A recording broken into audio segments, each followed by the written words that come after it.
Hello friends, मैं अनीता भास्कर आप सभी लोगों का अपने यूट्यूब चैनल पर स्वागत करती हूँ। और प्रैक्टिस सेट है 13 है। ठीक है, 13 प्रैक्टिस सेट है और आशा करती हूँ इसके क्वेश्चन अच्छे हैं और आपको पसंद आएंगे। और इसी नेट आदि एग्जाम के लिए, टीजीटी के लिए, सभी के लिए इंपॉर्टेंट है। चलिए शुरू करते हैं और फर्स्ट क्वेश्चन पे चलते हैं। और वीडियो पसंद आए तो लाइक शेयर कमेंट जरूर करिएगा। फर्स्ट क्वेश्चन है, संवैधानिक सरकार का अर्थ क्या है? प्रातिनिधिक सरकार, सीमित सरकार, संविधान के अनुसार शासन है, जन सहमति की सरकार। राइट ऑप्शन यहाँ पे बी हो जाएगा। ठीक है, सीमित सरकार यानी संवैधानिक सरकार वह हो जाती है जो संविधान के अनुसार गठित और नियंत्रित और संचालित होती है। और संवैधानिक सरकार के लिए जो है सीमित सरकार से इसका तात्पर्य होता है। यानी संवैधानिक सरकार का संचालन नियमों सिद्धांतों के अनुसार किया जाता है, जो कभी सभी राजनीतिक जो है उसके लिए बाध्यकारी होती है। ठीक है, तो राइट ऑप्शन हो जाएगा ऑप्शन इसका बी। नेक्स्ट है, निम्नलिखित में से कौन सा वक्तव्य गलत है? संसदीय प्रणाली में प्रधानमंत्री का नेतृत्व होता है, परंतु अध्यक्षात्मक प्रणाली में राष्ट्रपति का सरकार का नेता होता है। दूसरी बात है, संसदीय प्रणाली में वास्तविक प्रमुख और नाम मात्र का प्रमुख दोनों होते हैं, परंतु अध्यक्षात्मक प्रणाली में केवल एक ही प्रमुख होता है। सी है, संसदीय प्रणाली में विधायिका और कार्यकारिणी के बीच पृथक्करण होता है। और डी है, संसदीय प्रणाली में संप्रभुता संसद में निवास करती है, परंतु अध्यक्ष प्रणाली राष्ट्रपति संप्रभु। राइट ऑप्शन यहाँ पे डी है। यहाँ पे पूछा कौन सा गलत है। देखिए, संसदीय शासन में आवश्यक नहीं कि संप्रभु संसद संप्रभु हो। उदाहरण के लिए भारतीय संसदीय प्रणाली में संसद एक और संविधान के उपबंधों से और दूसरी ओर न्यायपालिका के न्यायिक पुनर्चयन अधिकार से परिसीमित है। यही बात अध्यक्षीय प्रणाली में राष्ट्रपति का अनिवार्यता संप्रभु होने के संदर्भ में भी होती है। तीसरा क्वेश्चन है, अध्यक्षात्मक शासन प्रणाली और संसदीय शासन प्रणाली के पारस्परिक संलयन का सबसे अच्छा उदाहरण कौन सा है? Switzerland, Canada, France, Germany. और थर्ड क्वेश्चन का जो राइट ऑप्शन हो जाएगा ऑप्शन सी हो जाएगा, फ्रांस है। नेक्स्ट है, निम्नलिखित में से कौन से रूप अथवा व्यवस्था एकात्मक व्यवस्था से मेल खाती है? अध्यक्षित शासन प्रणाली, संसदीय शासन प्रणाली, न्यायिक पुनरावलोकन की व्यवस्था। और फोर्थ क्वेश्चन का राइट ऑप्शन हो जाएगा उपयुक्त में से कोई नहीं। देखिए, एकात्मक शासन प्रणाली और राष्ट्रों में न्यायिक पुनरीक्षण की व्याख्या नहीं होती, क्योंकि इन प्रणालियों में शासन की शक्तियों का केंद्र और राज्यों के मध्य जो बंटवारा नहीं होता है। ठीक है, नेक्स्ट है, भारत के संविधान के 74वें संशोधन के संबंध में निम्नलिखित में से कौन से वक्तव्य सही है? इसमें संविधान में एक नई अनुसूची जोड़ने का प्रावधान किया गया है और इसमें नगर पालिकाओं के संचालन को पुनर्गठित किया गया है। इसमें नगर पालिकाओं में महिलाओं या अनुसूचित जातियों के लिए सीटों का आरक्षण प्रदान करने की व्यवस्था की गई है। यह केवल कुछ विशिष्ट राज्यों पर ही लागू होता है। ठीक है, ये चौथा है। और राइट ऑप्शन क्या हो जाएगा? इसका राइट ऑप्शन हो जाएगा ऑप्शन ए, यानी 1, 2 और 3। ठीक है, ये सही है। नेक्स्ट है, स्थानीय शासन को क्या माना जाता है? ठीक है, स्थानीय शासन को क्या माना जाता है? गौड़ संप्रभु निकाय, गौड़ विधि निर्णायक निकाय या प्रशासनिक लाइन अभिकरण। राइट ऑप्शन सी हो जाएगा। नेक्स्ट है, मंत्रिमंडलीय शासन प्रणाली का अर्थ है एक ऐसी शासन प्रणाली जिसमें एक समूह होता है जो सरकार की नीतियों पर सामूहिक रूप से निर्णय लेता है और संसद के प्रति सामूहिक रूप से उत्तरदायी होता है। ठीक है, और राइट ऑप्शन यही है इसका। ठीक है, मंत्रिमंडलीय शासन प्रणाली का अर्थ है ये। नेक्स्ट है, युद्धोत्तर काल में मंत्रिमंडलीय सरकार का परिवर्तन निम्नलिखित में से किस रूप में हुआ है? 8 क्वेश्चन का जो राइट ऑप्शन है ऑप्शन सी हो जाएगा, प्रधानमंत्री सरकार। ठीक है, मैं जल्दी जल्दी करा देती हूँ क्योंकि आपको भी पढ़ना है, टाइम नहीं है आपके पास भी।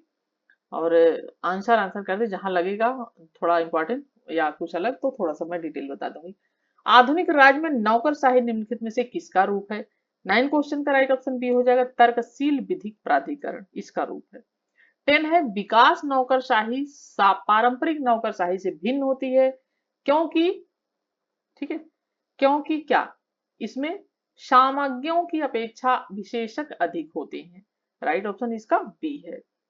नेक्स्ट है, निम्नलिखित में से कौन से अधिनियम ने ब्रिटेन में एक ऐसे नियंत्रण बोर्ड की स्थापना का प्रावधान किया जिसके माध्यम से ब्रिटिश सरकार भारत में ईस्ट इंडिया कंपनी के दीवानी, सैनिक और राजस्व संबंधी सभी मामलों पर पूरी तरह नियंत्रण रख सके?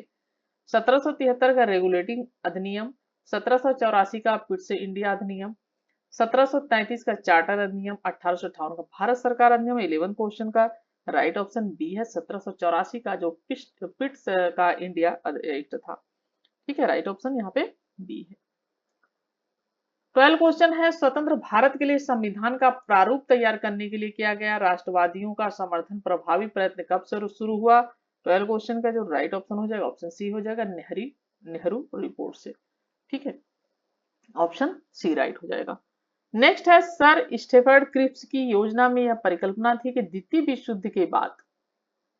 द्वितीय उसके बाद भारत को डोमिनियन स्टेट्स दे देना चाहिए, ये ऑप्शन यहाँ पे राइट है। ठीक है, नेक्स्ट है भारत के संविधान को अंगीकृत करने के लिए कौन सी कार्यप्रणाली अपनाई गई? 14 क्वेश्चन का राइट ऑप्शन डी हो जाएगा, संविधान सभा के अध्यक्ष और उसके सदस्यों के हस्ताक्षर होने के बाद इसे अंगीकृत किया गया। और जैसा कि उसके बाद इसको संविधान सभा के अध्यक्ष और उसके सदस्यों का हस्ताक्षर होने के बाद संविधान अंगीकृत आत्मरचित माना गया। 15 क्वेश्चन है भारत के संविधान के विषय में निम्नलिखित वक्तव्यों में से कौन से सही है? ठीक है, 15 क्वेश्चन है और इसका राइट ऑप्शन क्या हो जाएगा? 1, 2 और 3, यानी लोक संप्रभुता और वयस्क मताधिकार संविधान के मूल लक्षण है। जहां तक केंद्र और राज्यों के बीच शक्तियों के विभाजन का संबंध है, संविधान दुसंदोध होता है। तीसरी बात है कि संविधान नागरिक और आर्थिक अधिकारों की अन्य को मान्यता देता है। ठीक है, ऑप्शन डी। 16 क्वेश्चन है भारत के वर्तमान संविधान में केंद्र और राज्यों के बीच विधायी शक्तियों का विभाजन कुछ निम्नलिखित मामलों में वही है जो 1995 के भारत सरकार अधिनियम के अंतर्गत, यहाँ पे 95 नहीं, यहाँ पे 1935 होना चाहिए। ठीक है, यहाँ पे 95 लिखा हुआ है, ये थोड़ा सा मिस्टेक है। देखिए 1935 के भारत सरकार अधिनियम के अंतर्गत केंद्र और प्रांतों के बीच था। और 16 क्वेश्चन का राइट ऑप्शन क्या हो जाएगा? ऑप्शन यहाँ पे 1 और 2 सही हो जाएगा। देखिए यदि तीनों विषय सूचियों संबंधित किसी मामले में कोई अव्यापित हो तो दोनों में केंद्रीय विधायिकाओं को अधिमानता प्रदान की जाएगी। दूसरी बात, यदि समवर्ती क्षेत्र में कोई प्रक्रिया दोनों में से केंद्रीय विधि, प्रांतीय विधि अथवा राज्य विधि से ऊपर जो है मानी जाएगी। तो ये चीजें दोनों सही हैं और 1935 के अधिनियम की बात की गई है। नेक्स्ट है ब्रिटेन के लोग अपने कर्तव्य और हित दोनों से इस बात के लिए बाध्य हैं कि वे भारत से ली हुई संपदा भारत को ऋण के रूप में दे दें ताकि उनके संसाधनों का विकास हो सके। 17 क्वेश्चन का राइट ऑप्शन हो जाएगा रमेश चंद्र दत्त। ठीक है, यह कथन है रमेश चंद्र दत्त का। ठीक है, नेक्स्ट है सूची फर्स्ट और सेकंड को मिलाना है। समाचार पत्र और पत्रिकाएं हैं मिरातुल अखबार, रस्तगुप्तार, केसरी, न्यू स्पार्क, और इधर है संपादकों का नाम दादा भाई नौरोजी, लेस्टर हंसन, राजा राम मोहन राय, बीजी तिलक, फिरोज शाह मेहता। ठीक है, तो केसरी किसकी है? बीजी तिलक की है। ठीक है, और यहाँ पे 18 क्वेश्चन है और 18 क्वेश्चन का राइट ऑप्शन क्या हो जाएगा? देखिए मिरातुल अखबार यह है राजा राम मोहन राय से संबंधित है, राजा राम मोहन राय की पत्रिका है। और उसके बाद रस्तगुप्तार है, ये है दादा भाई नौरोजी। ठीक है, और उसके बाद केसरी जैसा कि बीजी तिलक, बाल गंगाधर तिलक, और निष्पाक जो है ये लेस्टर से। ठीक है, तो राइट ऑप्शन यहाँ पे हो जाएगा ऑप्शन सी।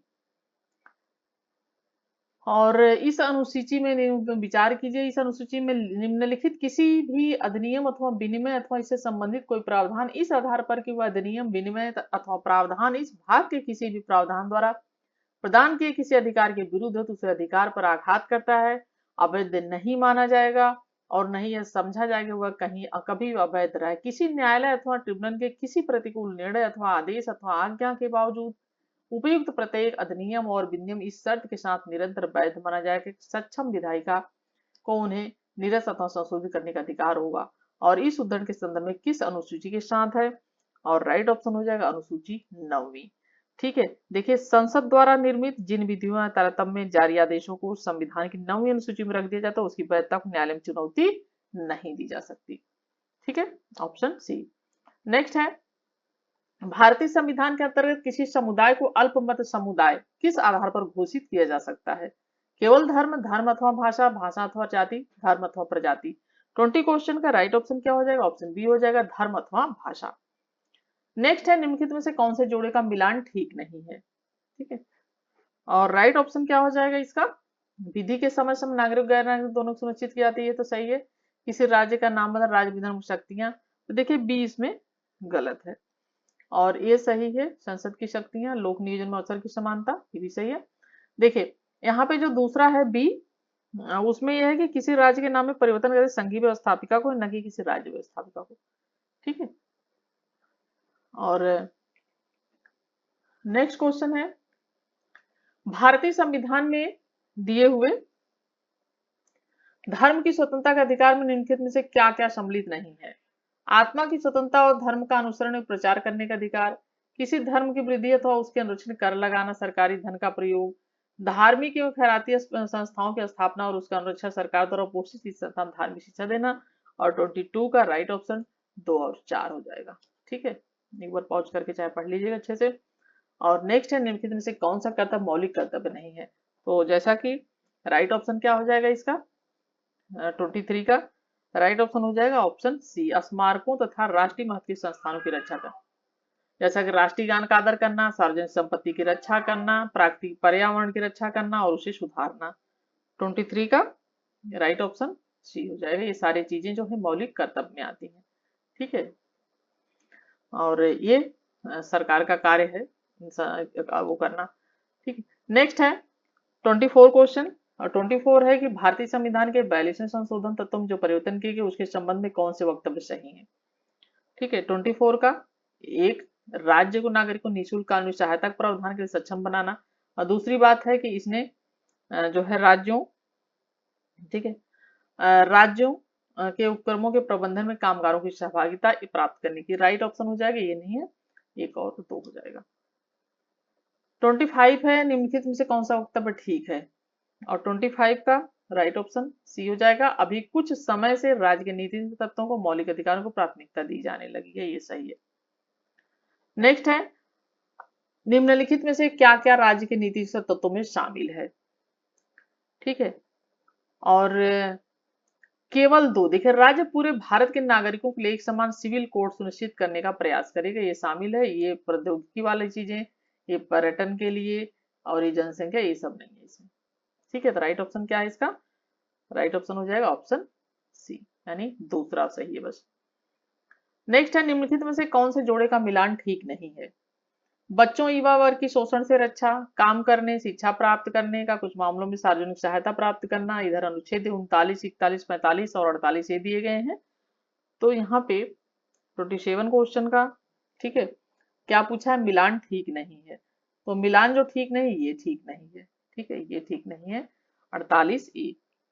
ठीक है, और ये जो है अनुच्छेद 49 में आएगा। ठीक है, किस में आएगा? 49 में आएगा ये स्मारकों वाला। और बाकी सभी मिलान सही है। बच्चों युवा को अनुच्छेद 39, और काम करने शिक्षा प्राप्त अनुच्छेद 41, और ये अनुच्छेद 45 में आता है, 14 से कम आयु के बच्चों के लिए निःशुल्क परिवार शिक्षा। ठीक है, नेक्स्ट है, राष्ट्रपति पर महाभियोग चलाने की प्रक्रिया कहाँ से आरंभ होती है? और राइट ऑप्शन हो जाएगा ऑप्शन ई, संसद के किसी भी सदन में। नेक्स्ट है, यदि राज्य के राष्ट्रपति के चुनाव में प्रयोग किए जाने वाले कुल मतों की संख्या इतनी है 8,66,287, तो एकल मतदान मतों के किसी प्रत्याशी कम से कम कुल कितने मत का प्राप्त करना आवश्यक हो जाएगा? 29 का जो राइट ऑप्शन हो जाएगा ऑप्शन बी हो जाएगा। ठीक है, 4,33,145। नेक्स्ट है, राज्यसभा और लोकसभा की समान शक्तियां किस क्षेत्र में है? 30 क्वेश्चन का राइट ऑप्शन बी हो जाएगा, संविधान में संशोधन करने के विषय में है। ठीक है, समान शक्तियां हैं किस क्षेत्र में? तो संविधान में जब संशोधन होता है उस समय। ठीक है, और अनुच्छेद कौन सा है? 368। ठीक है, ओ सॉरी, 368, 3668। तो 368 के अनुसार संविधान संशोधन की प्रक्रिया संसद के दोनों सदनों में आरंभ की जा सकती है। निम्नलिखित क्रम का सही क्रम क्या है? अनुसूचित जाति आदेश, अस्पृश्यता अपराध अधिनियम, नागरिक अधिकार संरक्षण अधिनियम, मद्रास सरकार का संप्रदायवादी आदेश। और 31 क्वेश्चन का जो राइट ऑप्शन हो जाएगा 1, 2, 3, 4 सही है सभी क्रम। नेक्स्ट है, भारत के संदर्भ में विधि निर्माण संबंधी अवशिष्ट शक्तियों के विषय में निम्नलिखित कौन सा वक्तव्य ठीक है? और 32 का जो लोकसभा किसी भी ऐसे विषय पर कानून बनाने के एकमात्र अधिकारी जिसका समवर्ती सूची में उल्लेख न किया गया हो। विधि निर्माण के अवशिष्ट शक्ति का संविधान के अनुच्छेद 248 में उल्लेख। अवशिष्ट शक्तियों पर कर लगाने की वह शक्ति शामिल है जिसमें 3 सूचियों में से किसी में भी उल्लेख नहीं है। और चौथा है, संविधान के अनुच्छेद 248 अन्य बातों का अतिरिक्त न्यायालय स्थापित करने शक्ति प्रावधान। और राइट ऑप्शन हो जाएगा ऑप्शन ए, 1 और 2। ठीक है, दूसरा सही है। नेक्स्ट है, संसद में विधेयक पारित करने की प्रक्रिया के संबंध में निम्नलिखित में से कौन सा वक्तव्य ठीक है? और 23 का राइट ऑप्शन हो जाएगा ऑप्शन ए, संसद के विचाराधीन कोई विधेयक पारित करने की प्रक्रिया के संबंध में निम्नलिखित से कौन सा वक्तव्य जो है ठीक है। ठीक है, ये क्वेश्चन यहीं पे इसे वो कर दिया गया है। तो यहाँ पे हम देखते हैं जो है यहाँ पे हो जाएगा कि अनुच्छेद 107 के अनुसार। ठीक है, इसमें ऑप्शन दिया ही नहीं है वो। तो अनुच्छेद 107 के अनुसार कोई भी विचाराधीन विधेयक, कौन सा अनुच्छेद 107 के अनुसार, कोई भी विधेयक विचाराधीन विधेयक संसद के दोनों सदनों में सत्रावसान होने के समाप्त हुआ नहीं माना जा सकता।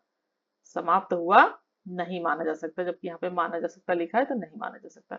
ठीक है, और हाँ ये वाला हो जाएगा कोई विधेयक लोकसभा राज्यसभा विचाराधीन भंग हो, ये भी नहीं सही है। ठीक है, चलिए नेक्स्ट है। प्रैक्टिस सेट में कभी कभी एक आध क्वेश्चन कंफ्यूजिंग वाले हो जाते हैं। और 34 क्वेश्चन है, और जिसमें कि भारतीय संविधान के अनुसार एक ही व्यक्ति एक ही समय में दो या दो से अधिक राज्य को राज्यपाल कार्य नहीं कर सकता। कारण संविधान के अनुच्छेद 153 में कहा गया कि प्रत्येक राज्य के लिए एक राज्यपाल होगा। 34 का जो राइट ऑप्शन हो जाएगा ये गलत है, लेकिन आर सही है। ठीक है, यानी ये गलत है, आर सही है। 35 है, भारतीय न्यायपालिका के विषय में निम्नलिखित में से कौन से वक्तव्य ठीक है। भारत में न्यायपालिका राज्य का अंग नहीं होती। भारत के राज्यों में अधीनस्थ न्यायालयों के प्रतिमान और परिणाम एक से नहीं है। मुंसिफ अदालतों का कार्यक्षेत्र दीवानी और फौजदारी दोनों होते हैं। और फोर्थ है, महानगर क्षेत्रों में अधीनस्थ न्यायालयों का प्रतिमान वही होता है जो जनपदों में होता है। और 35 का जो राइट ऑप्शन है ऑप्शन सी हो जाएगा, 2 और 3। उच्चतम न्यायालय के परामर्शदात्री कार्य क्षेत्र के संबंध में निम्नलिखित में से कौन से वक्तव्य सही हैं। राष्ट्रपति कानून अथवा तथ्य से संबंधित किसी भी प्रश्न पर उच्चतम न्यायालय की राय मांग सकता है। 36 क्वेश्चन है, और यहाँ पे यदि उच्चतम न्यायालय से कोई राय मांगी जाती है तो उसे राय देना अनिवार्य है। यदि उच्चतम न्यायालय राष्ट्रपति द्वारा मांगे जाने कोई परामर्श देता है तो पहले संविधान संशोधन के बाद इस परामर्श को माना जाने अनिवार्य है। फोर्थ है, उच्चतम न्यायालय के परामर्श कार्य क्षेत्र का प्रयोग उन विवादों में भी किया जा सकता है जो संविधान पूर्व संधियों के हवाले से उत्पन्न होते हैं। तो 36 का राइट ऑप्शन होता है 1 और 4। नेक्स्ट है, किसी उच्च न्यायालय के न्यायाधीश को उसके कार्यकाल में उसके पद से किसके द्वारा हटाया जा सकता है। ठीक है, और राइट ऑप्शन हो जाएगा संसद द्वारा 2/3 बहुमत से पारित संकल्प के आधार पर राष्ट्रपति द्वारा हटाया जा सकता है। नेक्स्ट है, संविधान के अनुच्छेद 226 के अंतर्गत उच्च न्यायालयों के रिट अधिकारिता को सीमित किया जा सकता है। 38 का राइट ऑप्शन हो जाएगा कि केवल संविधान में एक ऐसा संशोधन करके जो संसद के दोनों सदनों में उपस्थित मतदान करने सदस्य साधारण बहुमत से पारित हो। ठीक है, और यदि जो है पारित हो, ऑप्शन इसका 38 नहीं, 38 का ये नहीं होगा। ठीक है, केवल संविधान में ऐसा संशोधन करके जो उपस्थित और मतदान करने वाले सदस्यों के 2/3 बहुमत और संसद के प्रत्येक सदन की कुल संख्या सदस्य संख्या पहुंच पारित हो, और साथ ही संशोधन आधे राज्य विधानमंडल का अनुसमति प्राप्त हो। राइट ऑप्शन यहाँ पे सी हो जाएगा। ठीक है, ये नहीं होगा। और ठीक है, नेक्स्ट है, भारतीय संविधान में न्यायिक पुनरावलोकन आधारित है। विधि द्वारा स्थापित प्रक्रिया, विधि की सम्यक प्रक्रिया, विधि सम्मत शासन, पूर्व निर्णयों परंपराओं पर। और राइट ऑप्शन हो जाएगा ऑप्शन डी। ठीक है, विधि की उचित प्रक्रिया सिद्धांत जैसा कि अमेरिका में अपनाया गया है, तो पूर्व निर्णयों परंपराओं पर। ठीक है, नेक्स्ट है, भारतीय संविधान में राज्य सूची में संबंधित निम्नलिखित में से क्या शामिल नहीं है। राज्य सूची की बात पूछी जा रही है। पुलिस, कानून व्यवस्था, दंड प्रक्रिया संहिता, कारागार। ये भी आपको जरूर एक बार रिवीजन कर लेना है कि राज्य सूची में क्या है, समर्थी सूची में कौन कौन से विषय हैं, और संघ सूची में कौन कौन से विषय हैं, क्योंकि ये जरूर क्वेश्चन बनता है इस पे। ठीक है, और राइट ऑप्शन हो जाएगा ऑप्शन बी। दंड प्रक्रिया संहिता जो है वो अमेरिका में ये समवर्ती सूची का भाग है। ठीक है, कौन सी सूची का, समवर्ती, और न कि राज्य सूची का है ये। नेक्स्ट है, निम्नलिखित में से वे कौन से विषय हैं जिनसे संबंधित संवैधानिक प्रावधानों में भारत की संसद साधारण बहुमत से परिवर्तन कर सकती है। राज्यों के नाम, उनकी सीमाएं, उनके क्षेत्र बदलना, अतिरिक्त न्यायाधीशों की नियुक्ति करना, किसी राज्य विधानमंडल के द्वितीय सदन को समाप्त करना, अनुसूचित क्षेत्रों का प्रशासन। और कूट सही उत्तर क्या हो जाएगा, और राइट ऑप्शन हो जाएगा 1, 3 और 4 ये। 42 क्वेश्चन है, निम्नलिखित में से कौन सा देश ऐसा है जहां संघ सरकार द्वारा राज्यों को संसाधनों का हस्तांतरण करने की अपेक्षा के विषय में कोई संवैधानिक प्रावधान नहीं। ऑस्ट्रेलिया, भारत, कनाडा, संयुक्त राज्य अमेरिका। 42 का राइट ऑप्शन नहीं हो जाएगा ऑस्ट्रेलिया। 43 है, निम्नलिखित में से कौन से कर जो भारत सरकार द्वारा लगाए वसूल किए जाते हैं और राज्यों को दे दिए जाते हैं, और वो हो जाएगा राइट ऑप्शन क्या हो जाएगा 1 और 2, यानी रेल किराए और रेल भाड़ों पर कर, समाचार पत्रों क्रय विक्रय और उनमें प्रकाशित होने विज्ञापनों पर लगाए वाले कर भारत सरकार लगाए वसूल किया और राज्यों को दे दिए जाते हैं। नेक्स्ट है राज्य में विद्यमान विधान परिषद के उत्पादन के लिए कौन सी प्रक्रिया का अनुसरण करना अपेक्षित है। राज्यसभा इस आशय का संकल्प पारित करे, राज्य की विधानसभा इस आशय का संकल्प संविधान में विहित विशेष बहुमत से पारित करे, और थर्ड संसद विधि अपनाकर विधान परिषद का उत्पादन करे, फोर्थ राज्य विधानसभा साधारण बहुमत से जैसे विधेयक का मामला होता है संकल्प पारित करे, और 44 का राइट ऑप्शन हो जाएगा ऑप्शन, ठीक है, ऑप्शन बी हो जाएगा, यानी 2 और 3।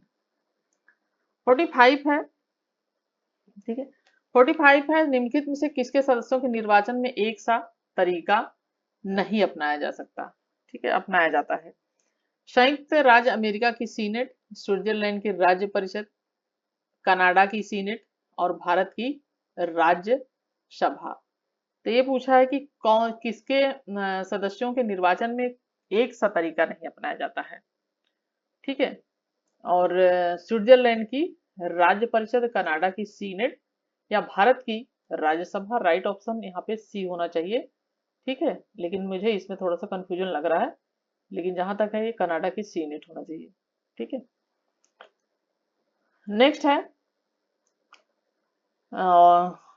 निम्नलिखित में से ऐसा कौन सा देश है जहां सदन के उच्च सदन और निचले सदन की शक्तियां समानता के आधार पर साझी है। यहाँ पर की वित्तीय विधेयकों के संबंध में भी यह शक्तियां साझी है। स्विट्जरलैंड, ब्रिटेन, कनाडा, ऑस्ट्रेलिया, और जो है 46 क्वेश्चन है, यानी कौन सा देश है जहां संसद के उच्च सदन और निचले सदन की शक्तियां समानता के आधार पर समझी जाती हैं, ठीक है, और वित्तीय विधेयकों के संबंध में यह शक्तियां जो है साझी है, ठीक है। इसका आंसर आप दीजिएगा, अगर आपको आता है क्वेश्चन तो जरूर कमेंट करिएगा, ठीक है, थोड़ा सा एक्टिव बने रहिए, तो फिर मैं उसके बाद आंसर दूंगी इसका।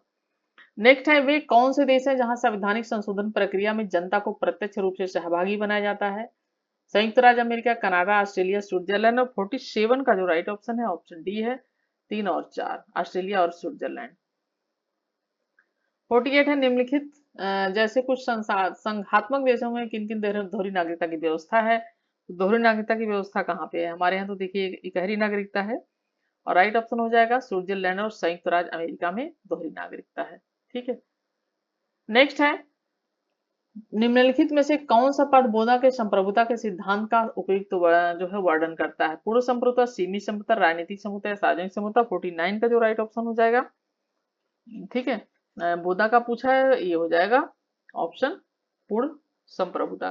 तो बोधा के अनुसार संप्रभुता नागरिकों और शासितों के ऊपर एक ऐसी शक्ति है जिस पर कानून के कोई बंधन नहीं होते हैं, ठीक है। और 50 क्वेश्चन है, इंग्लैंड में संसदीय संप्रभुता के सिद्धांत का वास्तविक अर्थ है। संसद अपनी इच्छा से कोई भी कानून बना सकती है।